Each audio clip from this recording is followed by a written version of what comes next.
Okay, so what do we do today? Um, this you won't sorry. So maybe for today, can we just do some writing practice maybe? You want to do writing practice? Okay, Mm-hmm. find something interesting for you. I'm getting my scores in approximately about 6 days or so. And you're going to speak to me once you get that? Hopefully, but I'll probably be in school by then. But Yeah, when I come out, probably. yeah, once you're back from school.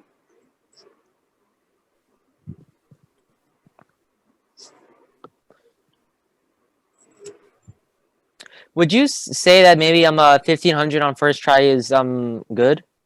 Yes, Like sorry if I'm just like bringing this up. It's just that I'm not saying I feel like I did bad on the test. I feel I have like this weird paranoia that as the days go by, I feel like I did less and less well.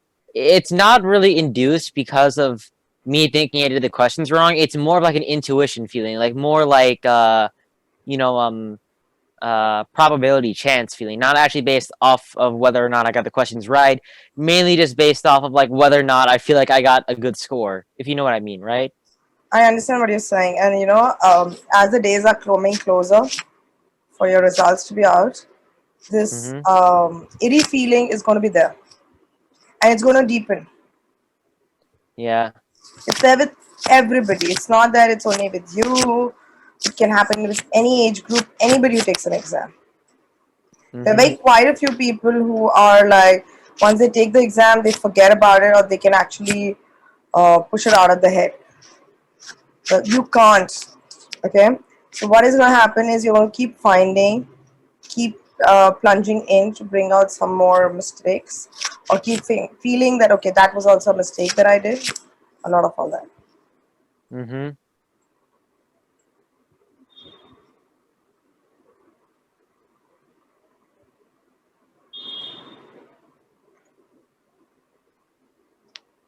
I have the Princeton book with me. Mm-hmm. I was thinking of doing something of that. No. Actually, I found something else for you for today. I was actually wanting to do the word in the context thing with me Okay. for the reading. So I'll send this to you on the mail. Let's do this. It should be interesting. Got it.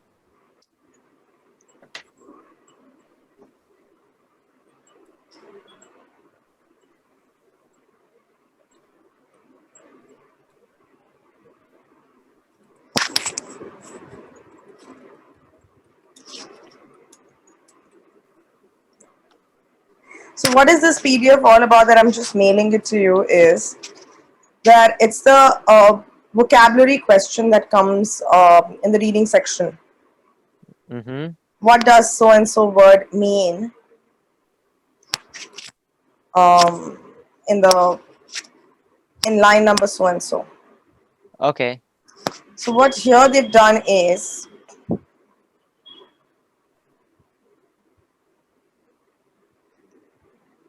yeah, so here you start from question number 3 when you get it. So they've given you a sentence and they've given you the word which is underlined. And they've given you 4 meanings for that. And they want you to tell me which meaning is not the literal meaning, is the most appropriate for this word in the sentence. Mm-hmm. I just got it right now. Just give me a quick second. Yep.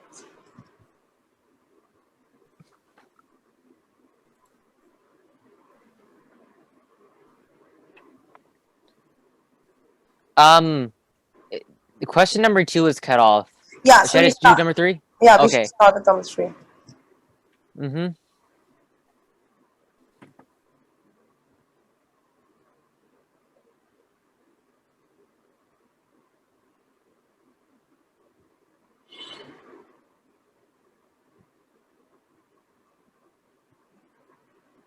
So for 3 would it be A? Give me a second. Sure. I'm just opening my answers.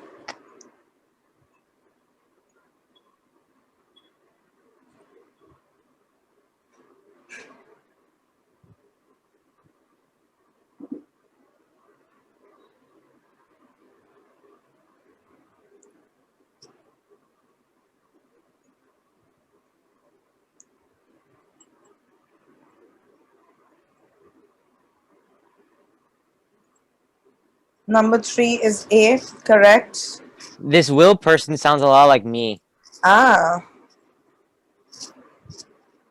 Okay, I'm 4. Mm-hmm. I'm just doing 4 now. Sorry. That's okay. So okay, so 4 is just D. Yes. Quick, quick, quick. Oh, sorry. You want me to go through? Oh, sorry. D for 5. Mm-hmm. So the for 6, would it be C? No. What? Nope. Yeah. So I was thinking that maybe it would be choice D initially, but then I just changed it because I thought that discount. It wouldn't be literally meaning like discount. I thought like shabby meant No. Shabby. So it doesn't. So you're trying to say that the shabby dress fell apart the first time Emily tried to put it on. This is not what he's trying to say. So then would it be D cheap? Yes. Uh, Sometimes I overthink it, to be honest with you. Sorry. I'll just do number 7 now. Sorry. It's okay. So for 7, it's gonna be D. Sorry. Yes.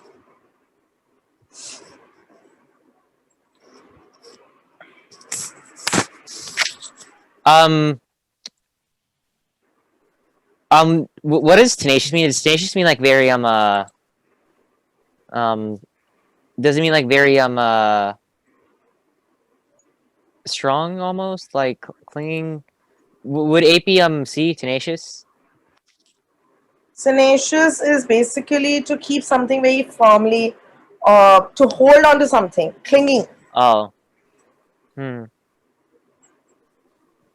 But I wouldn't think potent would be the right word because potent usually means Hmm. What is potent Yeah. mean? Potent basically means something that's usually very formidable. Like if you have like potent venom, it's very I would say dangerous to one's health. So then would it Potent be is like a very powerful influence and effect. Yeah? oh yeah. Okay, so then it would be B potent. No. Sorry. Oh really? Wait. Yeah, sorry. Correct. Correct. Yeah, sorry.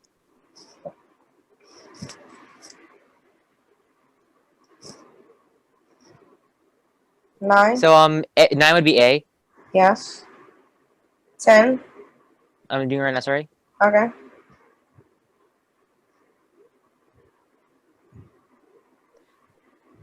So would it be A?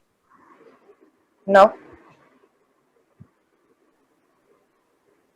After she put a whoopee cushion under his seat at dinner, Joey set up a prank to exact his revenge on his older sister. It was time for her to feel embarrassed. So then would it be D tit for tat? No. Hmm. D is a slang term for revenge. Yeah, I know. Sorry. Impose his retribution.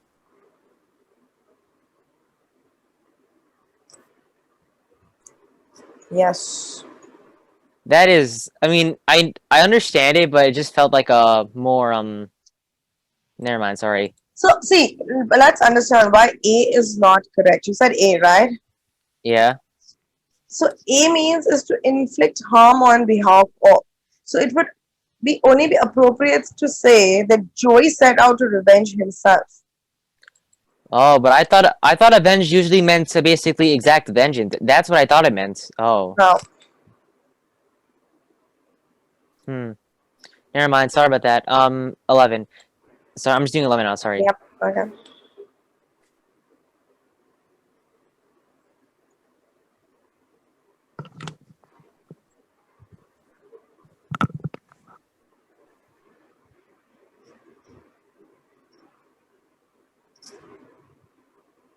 Um.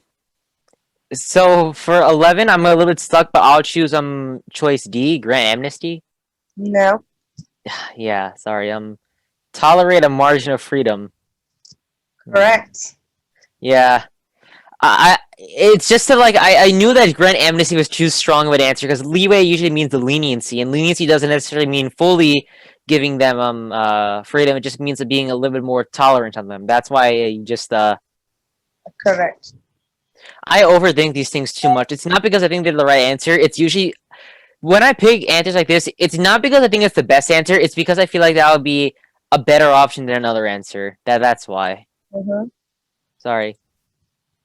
That's okay.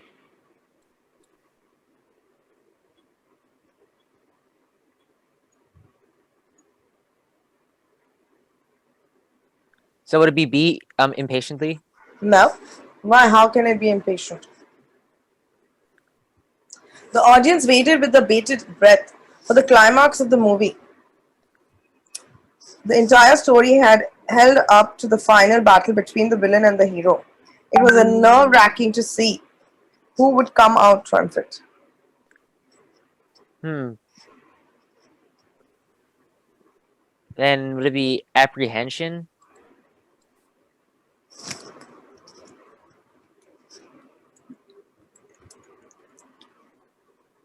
Yes, correct. When they're saying bated breath for the climax of the movie, means they're waiting for with apprehension. Yeah. They're not sure what's going to happen. Hmm. Impatiently waiting is that you can't just like it's You're going to happen. annoyed with it, basically, right? Like you Yes. want something to get. Yeah, Yeah. yeah. Like I can say that you are right now waiting with apprehension for your results Hmm. to come. Maybe the day it's there, that day is when you can say I was waiting for it impatiently. Because it was supposed to arrive at 2 and it hasn't till 2:30. Hmm. So for 13 would be C, flowing water. Certain would be C, flowing water. correct.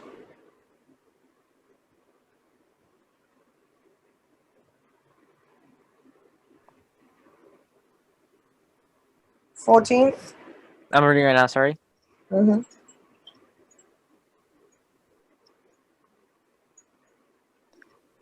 Would it be C?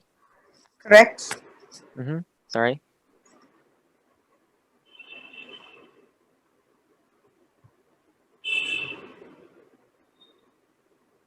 So would it be B? Consent with? No. While Mr. Davis, the art teacher, approved the creativity, he couldn't sanction the students. Oh, sorry. Expressing I sorry. So then would it be he basically couldn't he couldn't basically endorse then? yes. Yeah. I thought sanction basically meant that okay, I'll sanction you to do this. Like sorry about that. Okay. 16. So you need to be a little careful Okay. so that Sorry. you avoid making these careless silly mistakes.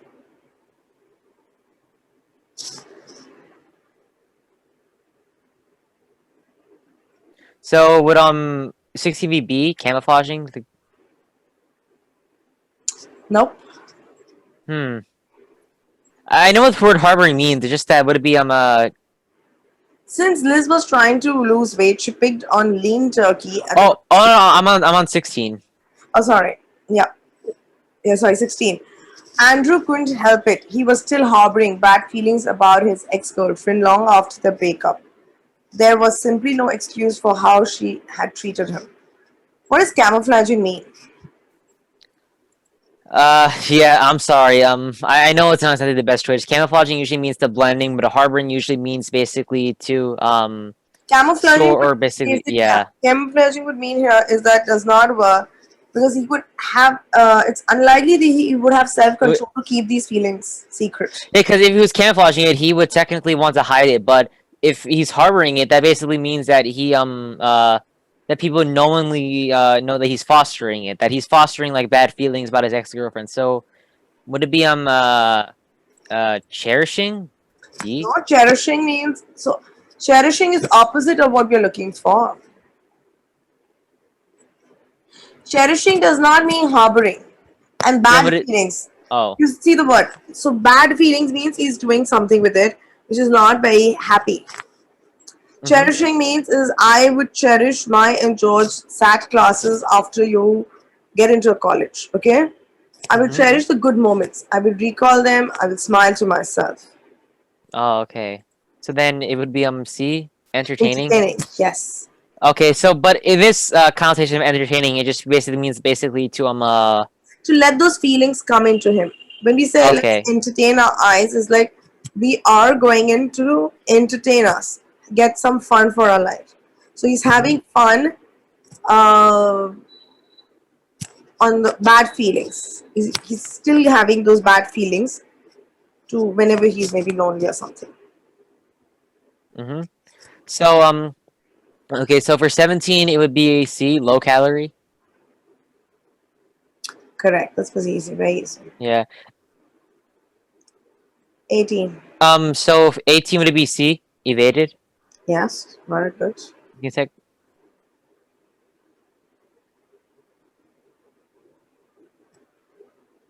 Okay, so 19 would be D. No. Even though the Oh, homework was difficult, Maria didn't mind didn't working on mind. it. So then one, She knew it in the so it long would be run would help her to be more yeah. prepared for college.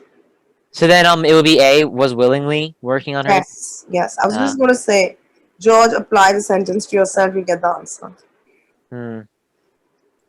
Sorry. Um, just give me one sec. Sorry.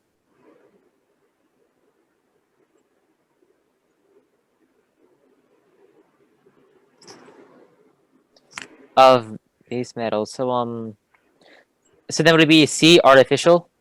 No? Hmm. I don't really know what the word base in this context means, but I would say See, the context of the sentence says that the ring was was not silver but made of base metal. So you need to think of inferior. oh menial then. So Yes, A. uh Because if it had been correct to say the ring is metallic or artificial, but then yeah. nowhere close to being base. When they're not talking about, they're specifying it's not silver but made of base metal. So base means something menial metal. So it can't be artificial. It can't be made of plastic or any other thing. Hmm. Uh okay, I don't necessarily know the full meaning of this word, but I'm just gonna choose D, hiatus. Mm, correct. Like, I'm doing that because all the other choices won't exactly fit into this. But Never do you mind, know what the sorry. meaning of hiatus is? Uh Not exactly. Does it mean like to halt in any way, like to take a break? It means to pause or break in the in continuity in a sequence or an activity. Okay. Like a break between vowels coming together but not in the same syllable. Mm-hmm. Like there was a brief hiatus in the war with France. Okay. Okay, so for 22, it's choice B. Correct?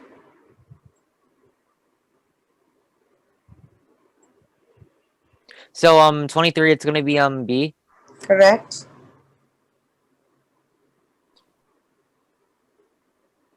So 24, it's gonna be C. Yes. So 25, it's basically going to be A. Yep.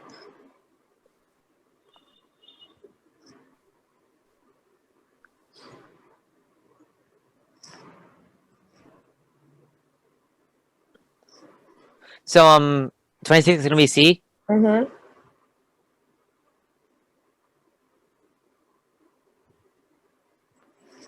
So 27, it's basically going to be C. Correct?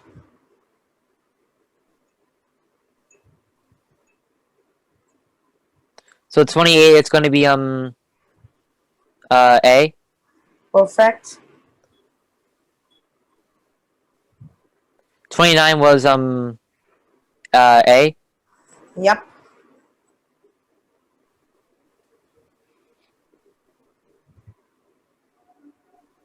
So 30 is basically going to be C. Right? So for 31, it's basically going to be against tech, sorry. Mm-hmm. So 31, it's basically going to be B. Perfect? So for 32, it's basically going to be B. Yes.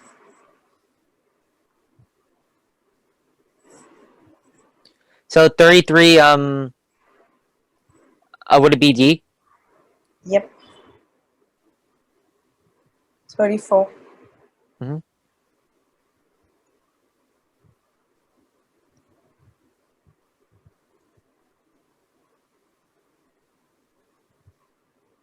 So would it be A? Yes.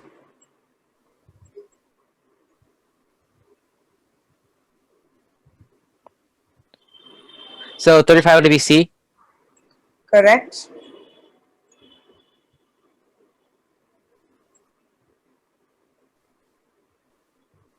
36 would be D. Yep. So for 37, it would be A. Yes.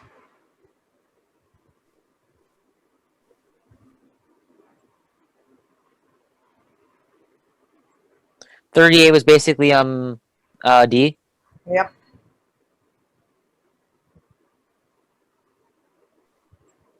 So 39, it would just basically be B. Yep.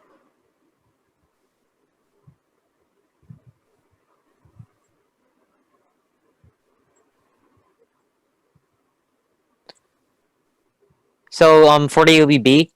Yep.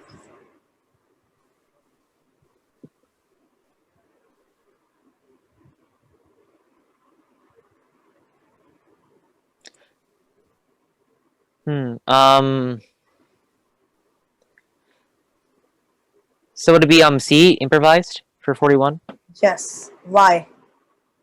Because improvised basically usually means to come up with things on the spot. Basically, it's like I would say it can't be planned for exactly. You have to basically make up the situation, and all the other choices weren't exactly relaying to live.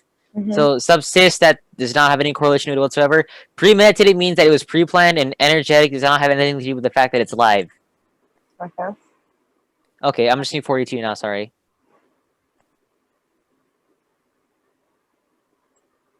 So for 42 is basically going to be C. Mm-hmm. So for 43 is basically going to be B. No. Oh, sorry, no, sorry. I meant to say C. Sorry, the Yeah. newspaper, as in the publishing company. Sorry. Correct. So for 44, it's basically going to be C. Yes.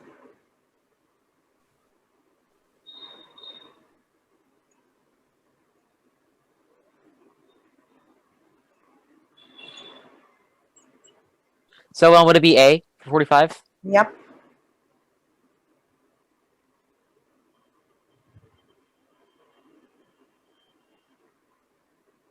So for 46, would it be A? No. Oh, so then it would be C most likely then, right? No. Oh, really? Hmm. What does the sentence say? The canyon was going too quickly towards the rapids. Yusuf was banking on the shores to slow them down. While they hit the bank hard, it slowed the boat down enough that Yusuf and his friends were able to jump out and pull the canyon off the water. So, according to the text, Yusuf is hoping that the shore will slow down the boat's speed. Mm-hmm. So, option A and C are what will happen, eventually happen, but not what is going to happen at this point of the time, as the sentence talks. Sorry. Oh, I'm sorry. Sorry. Here in America, the word banking off of something usually means something else, but I didn't. I thought it said banking off. I didn't really realize it said banking on. Oh, as in it was counting on. Oh, I see. Sorry. So it's B. I'm sorry about that. I read it wrong. I thought it said Yusuf was banking off the shore to slow him down. That's what I meant. Not banking on, as in like counting on. Sorry. That was my bad. That's okay. Okay. So for 40 7, it would be hmm. I don't exactly know what the word quote means in home furnishing projects, but I'm just gonna say so would it be B? Denmark. No, B. B, no. Uh so then the quote would it be D, estimated price to get quotes on something? So a quote is an estimated figure given for a completion of Uh a project or a service. you see, where I come from, at least in my school, a quote usually means an excerpt. But I understood. I thought I knew a quote meant estimates, but I just thought that it You're was going to basically. I thought like in the context of it, she maybe went to a dealer and basically got like maybe sorry about that. So it is D. Sorry. that's okay. I'm just reading 48 now. Sorry. Mhm.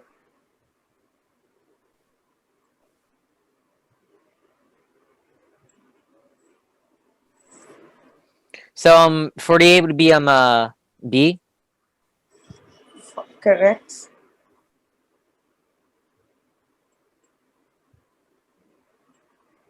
So 49 would be D. Yep.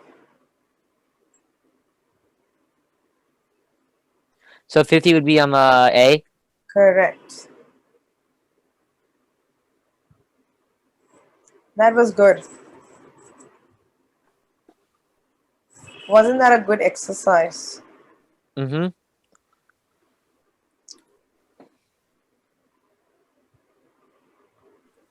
Okay. So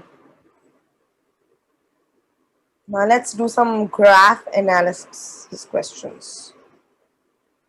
So I'm basically picking up each kind or each type of question type which comes in the reading comprehension questions. Mm-hmm. And let's do them, okay? Instead of doing passages, let's do them as a couple of exercises, okay? Yep. So Mm-hmm. that we can get our base very, very strong. Next time when we get any kind of question related to that particular strategy, we will be able to solve it. What are graph analysis questions? Mm-hmm. A question where you have to answer by assessing your ability to analyze quantitative information as portrayed in graphs, tables, or charts. How would you really do it? Okay, sure. Are you just sending it to me now or I'm asking you. Oh, I'll give you 5 strategies to do them. okay. So basically, when tackling a graph, what you exactly want to do is try your best to refer to the passage so you can at least get some sort of correlation to what the graph represents. Perfect. So Then when the yeah, sorry. evidence provided. So using the first strategy, that's using of the evidence provided, right? Exactly. And then what I would do is I would reading the basic text that accompanies the graph very rarely actually helps you to process the information. Most of the time, it just merely presents what the graph is and not exactly what the graph like what the graph is in general, but not what it represents. So that's not a strategy. Um, then what I would do is that I would find like read the question to see exactly what it's asking for, because it could either be asking information that can be directly related from the graph or information that can be inferenced from the graph. Correct. Okay. Uh, And yes, please go ahead. yeah, but I'm like telling my strategy. Sorry, and then basically, what I would do then is I would see the answers which are available. You don't exactly want to when you're like looking at a graph question, you don't exactly want to base your answers off of the information which you interpreted. You want to basically base your the information which you interpreted off of the answers, because you exactly want to see where they correlate to. Because this time, unlike other questions where you would want to base the answers off of the information where they can be found in, you want to do the opposite, because then you exactly want to see where they're situated in. Like for example, if they give you like a range question, it may be hard for you to spot the range in general throughout the graph, but with the provided answer choices, it can give you a better option to basically focus on where to exactly look for and see if the information presented is right and if that's the right answer. Okay. But is there anything you want to say about that? Sorry. Now, so what you said is basically covers nearly 4 points of my out of 5 of my strategies. So the first would be use only the evidence provided, which you spoke about. Okay. Second is you said refer back to the text if and when necessary. Mm-hmm. Then you said the third is do not jump directly to one answer, is basically read the question to understand what is it exactly answering so that we can look at question by question. So be certain that our answer is 100% correct. Okay. Mm-hmm. And so you said all these 4 points very correctly. I will just add another strategy here. Be very Okay. careful to read the graph labels, Ah, yes. Mm-hmm. because if it is a graph, there are very high so it has two axes, the y-axis and the x-axis. Okay, Mm-hmm. so if you don't read them correctly, there is a very high chance that you might pick up the Misinterpret the wrong, information. yes, misinterpret the information and pick up the wrong, or you have the answer in front of you, still you are hovering over the graph and the text, not finding the answer because you've not read the axes clearly. Mm-hmm. And even if it's a pie chart or a table or anything, you should read all the information. Read the, like, I would say, study the diagram for about a minute before you jump to looking at the answer choices. Okay.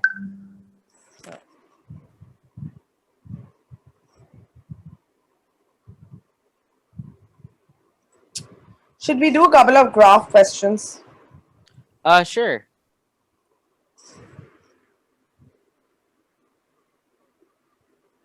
Okay.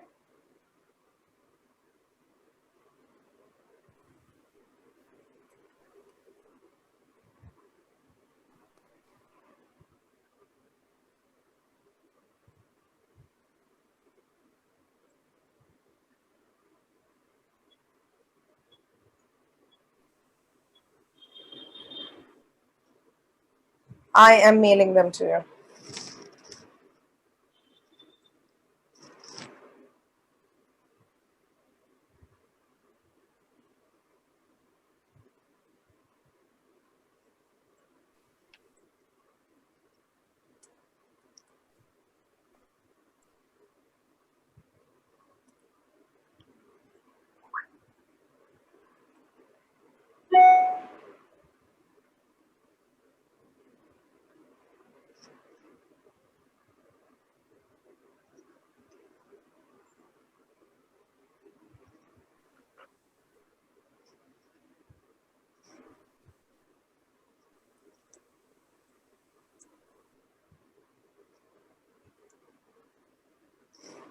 The mail is off to you. Mm-hmm.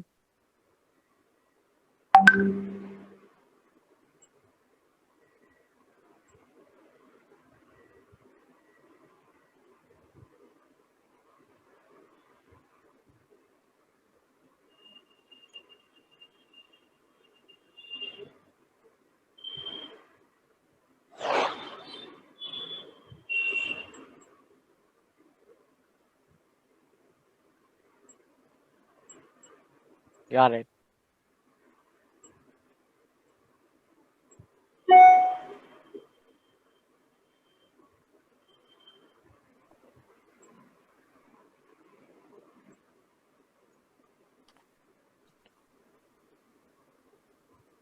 So from number one, it's gonna be choice A. Give me a second. Let me open my answers.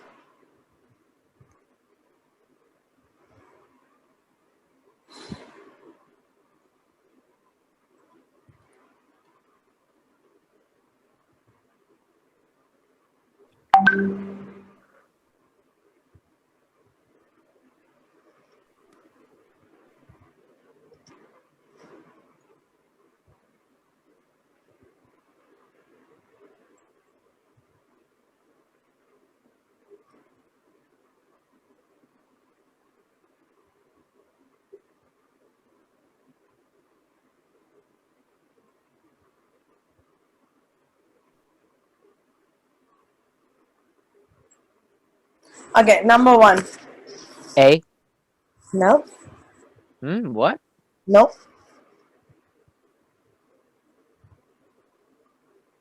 That is. Are you sure? Um.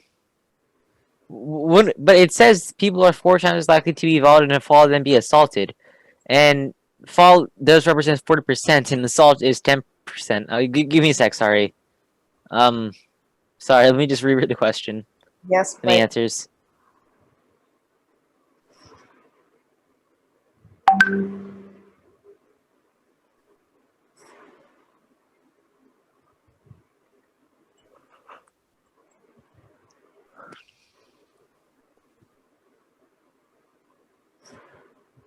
So then, would it be choice C? No. What? Yep. Hmm. What? Yeah, not even C. Choices A, B, and C are all make assumptions, while fall accounts for 4 times the amount of brain injuries than assault. That does not necessarily mean that they happen 4 times as often. Yeah. So then, would it be choice D? Yes, because option D is the only definite choice based on the graph. Together, the two categories make up 31% or about one third of the traumatic brain injuries. Mm-hmm. Sorry. That's okay. This is where we need to work. Like, this kind of an Mm-hmm. exercise is going to help us strengthen each question base. No, the thing is, I've kind of been like when it comes to the SAT, I'm kind of accustomed to choosing choices like choice D, where you wouldn't exactly go for a specific answer, more for a general answer. But the thing is, recently I've kind of been back in the swing of things in school, and in school answers are more specific, if you know what I mean. So I'm kind of That's okay. okay. Sorry about that. So for number two, it's gonna be choice B, Correct. and for number three, it's also gonna be choice B. No. What?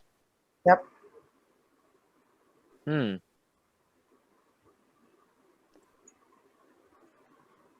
Oh, wow, I am blind. Apparently, it's C. No, not C. Sorry, what is No, that? not even A, C. A, A. You know what? The thing was, I saw that the umpire graph was higher than that, was higher than the bookkeeper. But then I looked close to an extent, and then I thought it said 96.3, and I thought, oh, it must have been just like a small little error in the graph. But then I realized that, oh, wait a minute, that doesn't say 96.3. It says 98.3. Ah, it's okay. The thing is, no, it did look a little bit odd to me because the one for the umpire did look a little bit taller to an extent.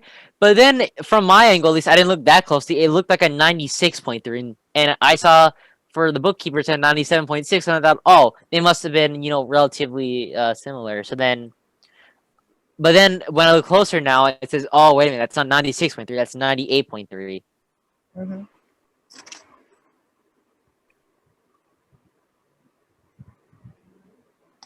Okay.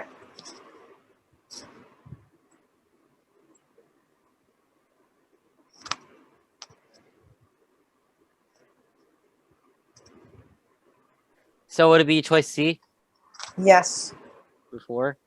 Fill in the blank. The job of a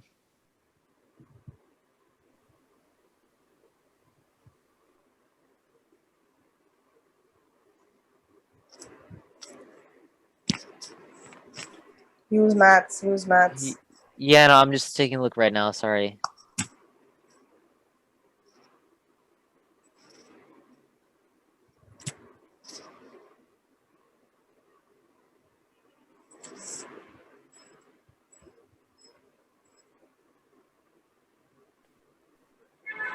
So then it would be choice D for 5. No. What? Yep. Hmm. Oh wait, I read the. Oh, just scrolling back up takes so much time away from this. Sorry. Ugh. Give me 1 second. I'm sorry. Just like scrolling back up is hassle. Ugh. A. A's umpire and athlete. Okay, so where's umpire?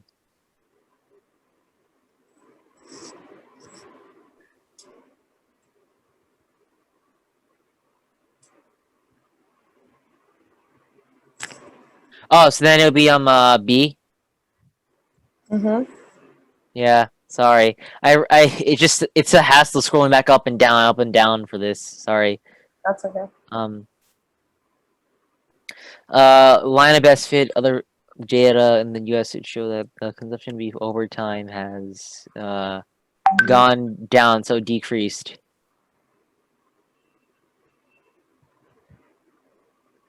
B. For yeah, Oh, correct. I said the answer. I'm so sorry. Uh,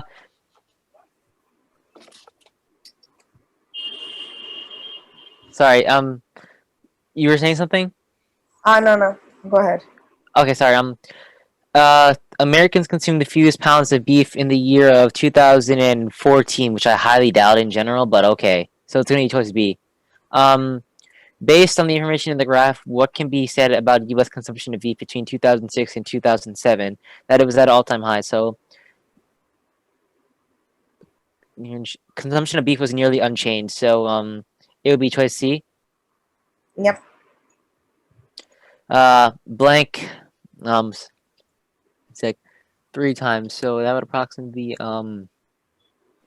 K2 and Kilimanjaro. No, K2 and Malaku. Nope. Um,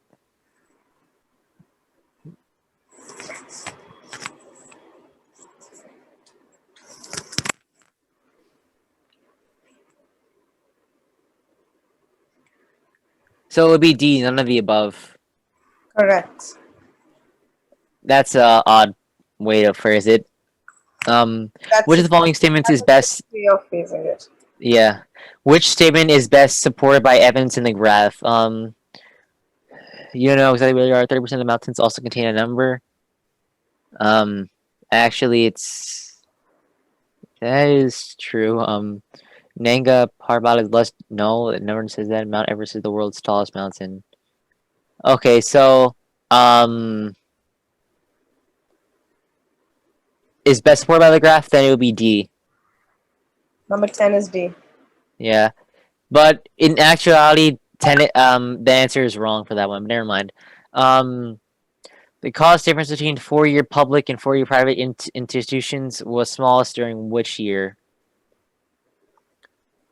Um, 1982 to 1983. So it would be choice B. Which statement is true based on the evidence provided in the graph? Oh god, scrolling back up and down is gonna be a pain.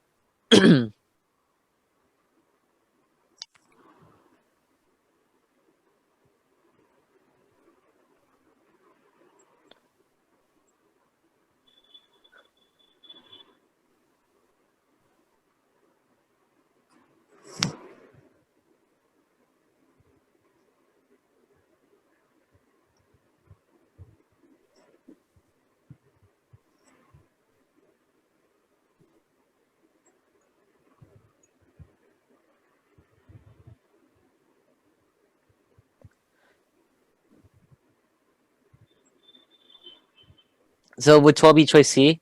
Yes. Hmm.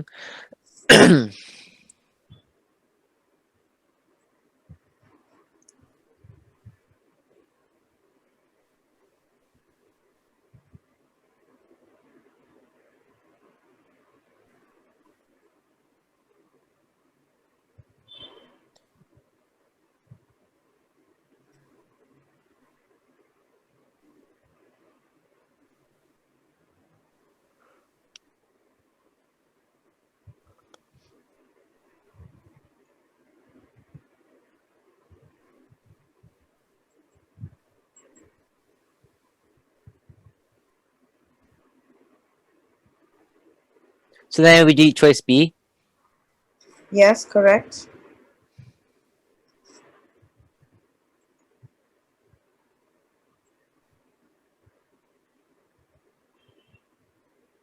Afghanistan and Ethiopia. So it would be choice A. So in Afghanistan, the female literacy rate is more than the. Nope, that is false. Roughly half. Let me see. Nope. Wait. Nope. Actually, that is Give me a sec. Sorry, scrolling back up is the pain.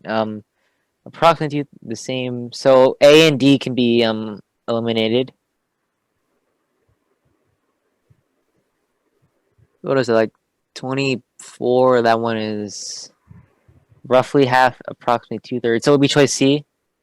No, wait. Scrolling back up here's the pain. So no, so then it'll be approximately a half. So then would it be just choice B for 15? Yes, choice B.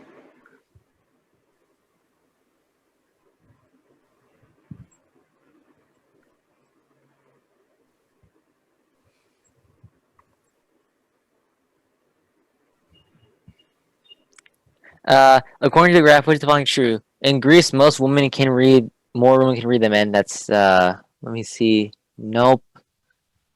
Um, is more. Nope. Iran has a greater source to read. Um, where is Iran? Nope.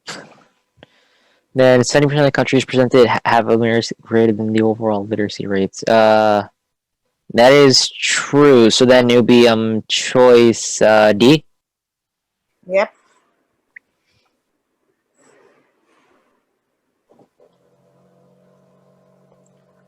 Um, the favorite pie of approximately 25% people is what is that? Pumpkin? Yeah, so choice B. More people prefer oh my god, I don't remember the colors now.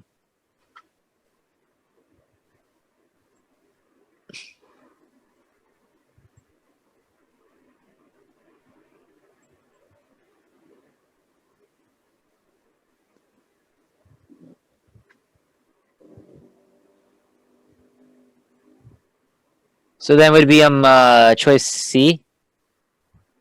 Yes.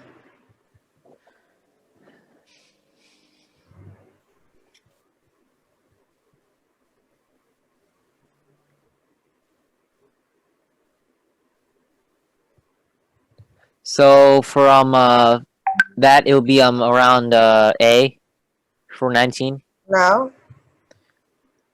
Wait, am I looking at the right thing?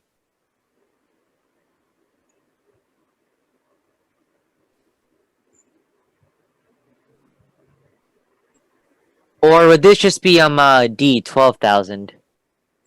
Yes. Yeah, so it's a pylon graph, okay. I thought that it was referencing something else that's like never mind, sorry.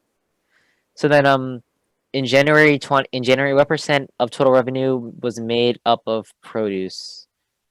In January. About I would oh that's sorry, about 30%, so that's choice B. What month had the lowest revenue? The month with the lowest revenue was going to be March, so that'd be choice A. Um, between which weeks was the greatest total hour decrease in hours spent watching TV? So, 7 and 8. So it'll be choice C. So number 20 will be? Choice C, 7 and 8. No. Oh wait, am I reading it wrong? 7 to 2, 11 to. Oh wait, never mind. Sorry, I read the graph wrong. Then it'll be choice A. No. Hmm. How do we from 4 to 6? Okay, yeah, I'm lost.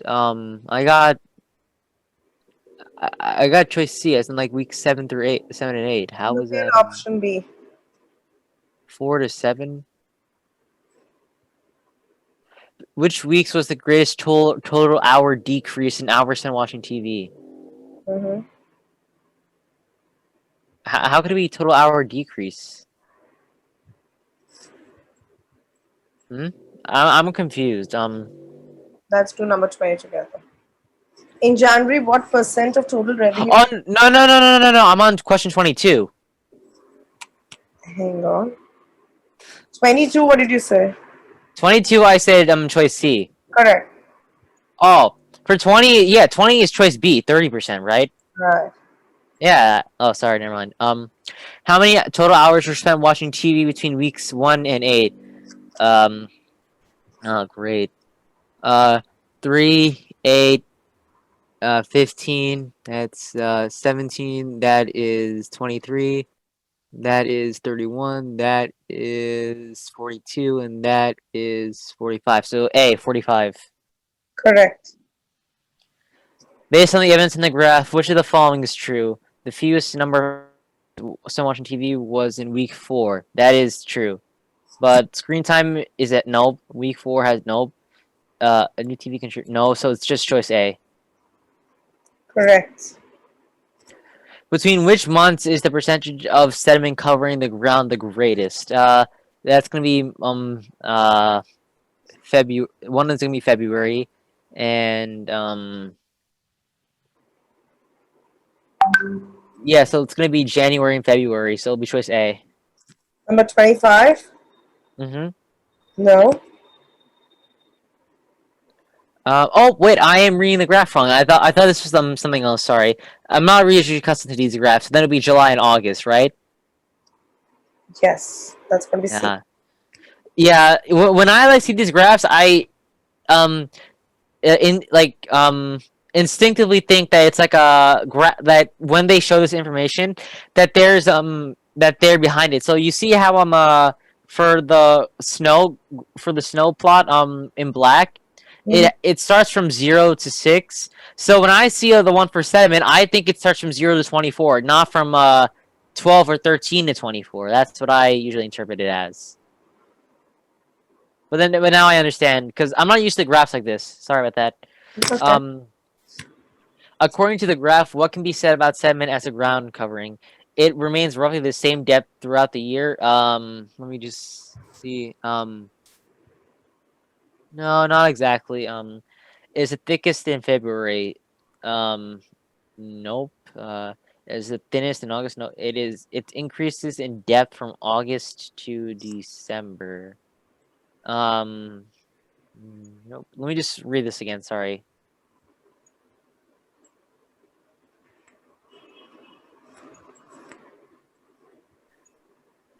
So would it be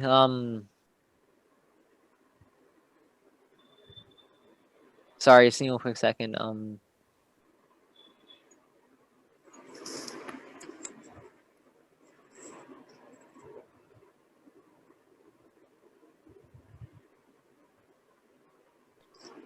Yeah, this one it's just hard reading it. Uh so it remains roughly the same depth throughout the year. I'll come back to that. It's the thickest in February. February it has a difference of about 10 like 11.5. So it's the thinnest in August. Nope. The increases in depth from August to December. I don't think so because it looks like it's increasing, but it's also like increasing with the x-axis y-axis, but it's not never mind. Sorry, I'm kind of confused on this one for 26. Look at how, see, it's not, it is it thickest in the February? No. Okay. No, and Is it's it, not the thinness in the August. that's out. Does it increase from depth from August to December? Uh, No. no. So that would be choice A. Hey, Yeah, that's also what I was going for, which is that I also just wanted to make sure, but just counting was just you know see, when you come across such questions where you do not, like, you're not being able to read the graph very carefully, try to eliminate the three other choices. okay. That makes, So for oh sorry. So for 27 would it be choice B yeah. too? Yeah. Which of the following statements is not supported by information in the graph? Please read the question carefully. Okay. Uh, would it be A? Yes. Look at this question. The word not is there, which most Yeah. people just miss out. You know, So a quarter. So 1/4 of Miss Smith's class has blue eyes. That's true. Twice as many students have green eyes as have hazel eyes. That is true. Most students have brown eyes. That's true. But the thing is, it doesn't necessarily mean it has a large class. Sure, 60% seems like a lot, but 60% of uh 10 is nothing in comparison to 60% of 100. So you don't exactly know. It doesn't give you anything. Like sure, I mean there's a specific proportion of it, but they don't give you like a specific quantity of how much. So choice A would be eliminated. Um, Using the graph, what is true about the relationship between the number of students with green eyes and the number of students with brown eyes? So green eyes is that and that. Okay. The number of students with green eyes equals 1/6 of. That seems true. Green eyes are recessive. Nope. Hazel eyes are a variant. Nope. For every 10 students, the green eyes are 6. Nope. So it's choice A. yep. So you just use the elimination process. Yeah. Which country has the highest percent of Had it people been ages? had it been the George who didn't know how to use the elimination process, we would have not come across. We would have not solved this question so soon. We would still be harping about saying A is eliminated logically, B, C, D doesn't match. What would be the answer? What am I missing? Yeah. Mm-hmm. Uh, which country has the highest percent of people ages 0 to 14? That I think would be Zimbabwe. So D. Yep, Um, that was easy. yeah. In Armenia, people ages 15 to 24. 15 to 24 is the second one. Armenia, which is that one. Okay. Accounts for approximately what percentage? So that's from around 18 to 33. So like 15%. So that's choice B. Okay. Which of the following is true based on the information in the graph? Norway has the greatest people of 65 and older. Norway. That is true. And I kind of expected that, to be honest with you. Norway has better healthcare for older adults. Not true at all, or not even provided at all. Most Norwegians choose not to have children. Where does it say that? And Norway will soon feel economic effects of its low birth rate. So it'll just be choice A. Mm-hmm. Correct. And that's the end of it. So how did you like this exercise? I liked it. It got me back in the swing of things because I took a bit of a long break and it kind of reflected on me getting a few questions wrong here and there. Mm-hmm. But But that's, more or less, I liked it. yeah, it's helping you get your base strengthened before we can jump into doing questions. Hmm. So we looked at what? We looked at graph questions. We looked at Vocab and context questions. what else is there in the reading that we should look at. Let's look at something. Is it anything that we're missing out on? Hmm. Now, if I ask you, give me strategies of how would you uh, solve a reading passage.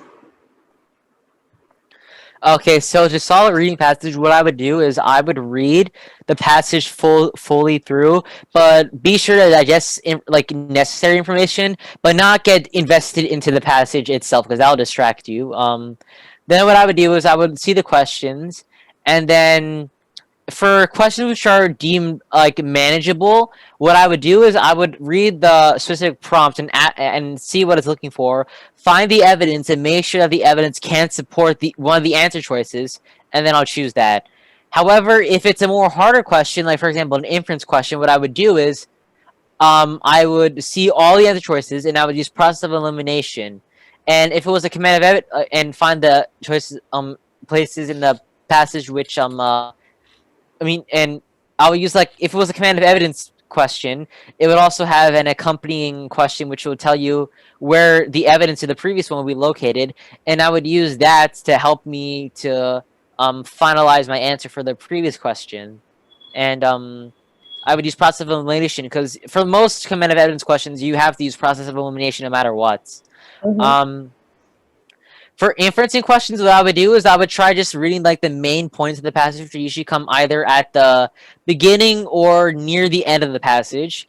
And yeah, and then I would also just make sure I can find it inside the text to make sure that it can be supported, not just me like inferencing, like not just me like making my own inferences about what the passage represents, but just finding what the passage says it represents. Mm-hmm.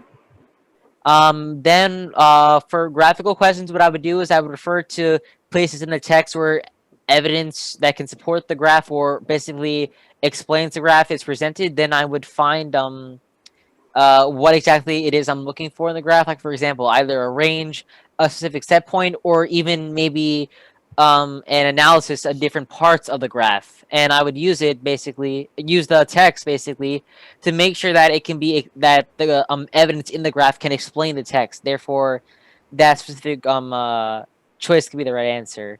I'm sorry if I give like a little bit of like a vague description. It's just that I'm trying to come up with this thing, on the spot, like improvisation. That's okay.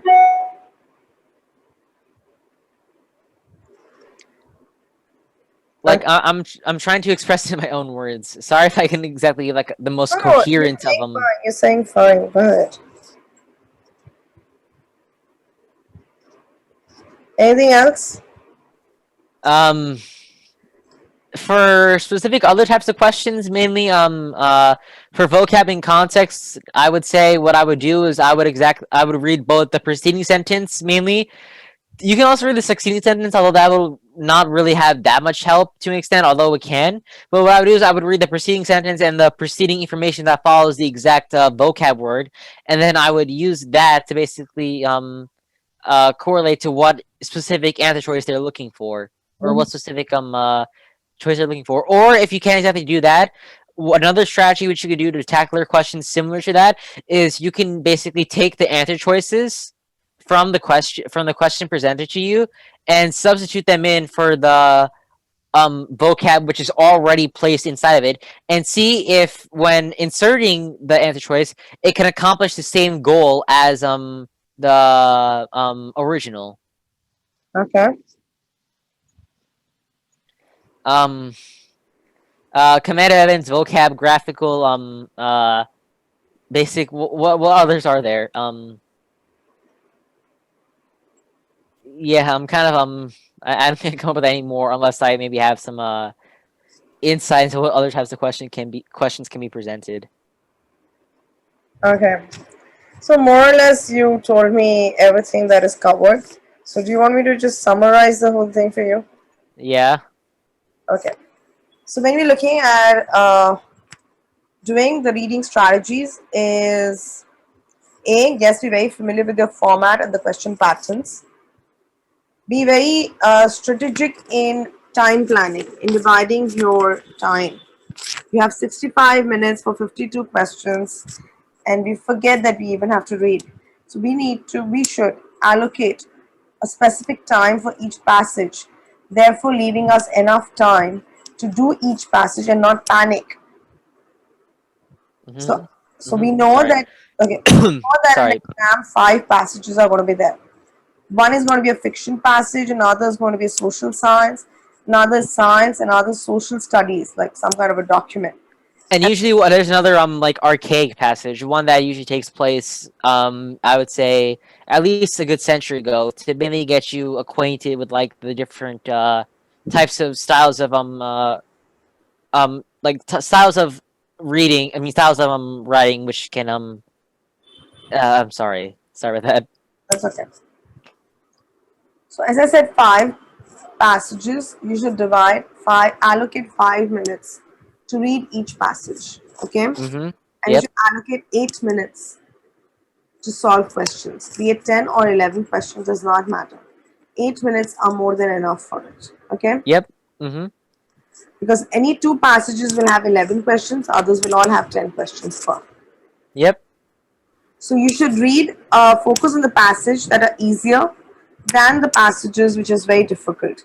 Because the ones that are easier, it's chances that you might finish it You before might time. finish it. Yeah, exactly. So You'll I, finish it with greater certainty than you would passages which are more vague to you, right? yep. So let's say if I said 5 plus 8, that is equivalent to 13 minutes, right? Yeah. Uh huh. Possible that you can finish it in 11 minutes or 12 minutes. So you can save out on 1 minute, and each second is very precious in a SAT exam. Yeah, I had to learn that out the hard way because did I tell you about my experience with the reading section? No. So it wasn't that bad. So what happened was I like went through the entire like section itself. I left 5 questions blank because I just wanted to come back to it. But they weren't all in the same passage. They were like all scattered throughout. But there were just 5 questions I didn't answer. So I answered 47, right? Mm-hmm. And then I went back into the passage and then I answered the first question which I didn't answer, which meant I had 4 other questions left. And then the proctor said 5 minutes left. Oh my god. But you know what happened? I'm telling you. Although you might think that it was probably my time management skills, and to an extent, I was kind of making sure I was getting the right answers down because it was my first test, and I was a little bit not nervous, but just wanted to be more certain about my answers which I put down, right? That's But the fine. thing is, you know how like proctors they give you like a certain time frame saying you have 40 minutes left, 30 minutes left. You know what Right. they did? Right. They first told us when the test started, obviously. Then they told us 30 minutes left, Mhm. and then they told us 5 minutes left. Oh my God. They should have given you 15 minutes left or something. Yeah, And then, they should have like structured it like more. I would say systemically, so then it would have been like more manageable. I would say. are you not allowed to wear a wristwatch inside the exam hall? Oh, another experience too. So my parents insisted that I wear a wristwatch just in case. It was electronic, but it's nothing like these Apple watches. It's merely just a watch that's digital. That's all, right? Hmm. Now the thing is, when the test started, they said like no electronic devices, and the watch was already on my arm at the time. But luckily, I couldn't take it off anymore, so I would have been in big trouble. So what I did was I wore a jacket, and so I was covering my left hand, which had the watch on it, to make Ah, sure that the proctors couldn't see the watch. Even though I wasn't cheating, I swear I wasn't I cheating. It know just that. There's nothing yeah, that you can cheat on the paper. exactly. And the thing was, it was very hard because you know why? You know when you want to like lean your head forward and like move your arm a little bit just so that you can like get a better glimpse of like the passage which you're reading. If Hmm. I moved that, it would have made like a big it would have made like a big noise when I hit the watch against the table, and that would have kind of blown away my cover. So I had to stay in one position throughout the entire test.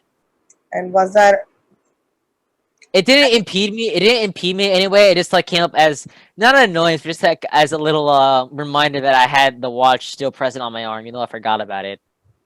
hmm. So, But I don't think that. Oh, sorry. no, go ahead. But I don't think that distracted me in any way from taking the test itself. It was just like a like coordinary concern for me, not even tertiary. Mm-hmm. Basically, it didn't even matter at this point. Okay. I know, see, I'll tell you what. These smaller errors that you, or I would say, smaller distractors, which you feel, no, they have not made any major difference in your exam. But these are the thoughts that are hopping up on your mind right now, making you feel that could these have been, if they had not Things been which could there. have bogged me down, right? Yeah, those are thoughts that are running in your head. Mm-hmm. Anyway, so that's the second point of time management. Third is when you are reading the question, oh sorry, the passage, you can utilize the question paper to mark down certain lines or words or mark a paragraph if you want to, Mm-hmm. so that you know that okay, if that is something which was very peculiar, or maybe it was talking about some information which you could need an answer, therefore maybe help you solve a particular question in less than 30 seconds. Got it. Very important is focus on the overall meaning of the passage as you read, Mm-hmm. because there is a question about what you understand or what is the gist, or these kind of questions which come. And if it's a double passage question, please give a very close attention to the overall relation between the two passages. Yep. Very Mm-hmm. important. Exactly.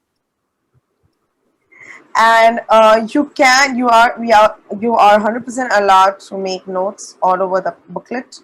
Yeah. So Annotate. yes, please do that, Mm-hmm.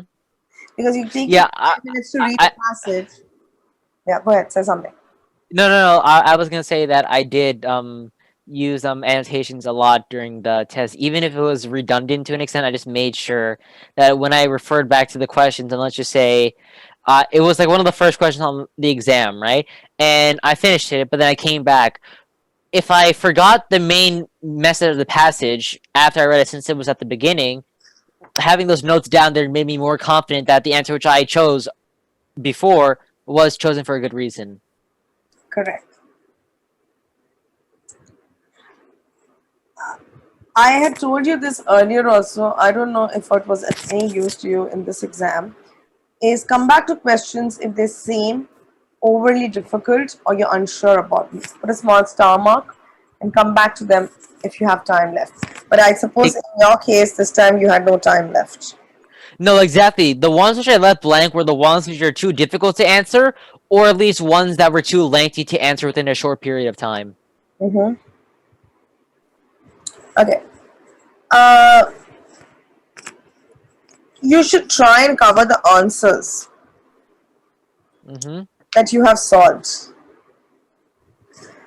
Why is it? It's because it's human psychology.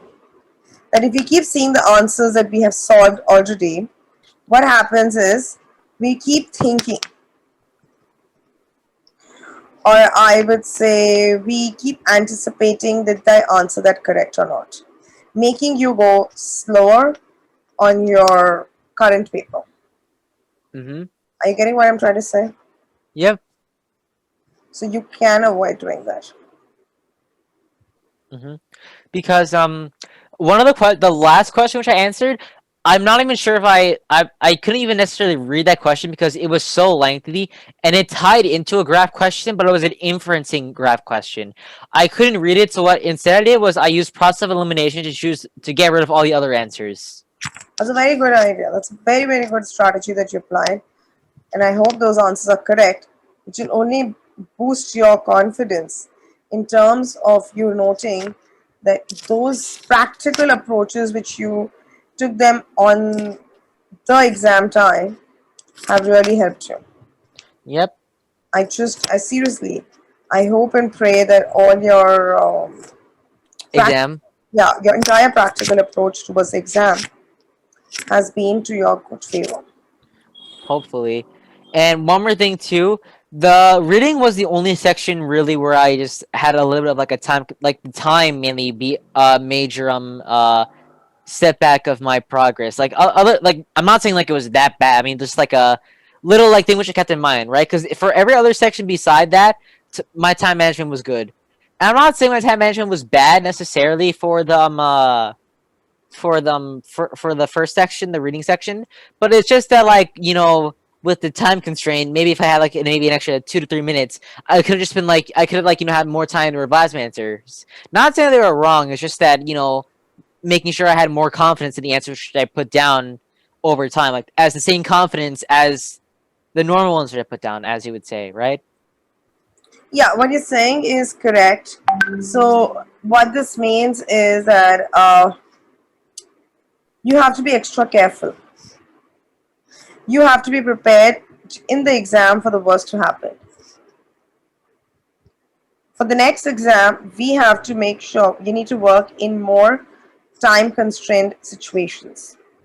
Mm-hmm.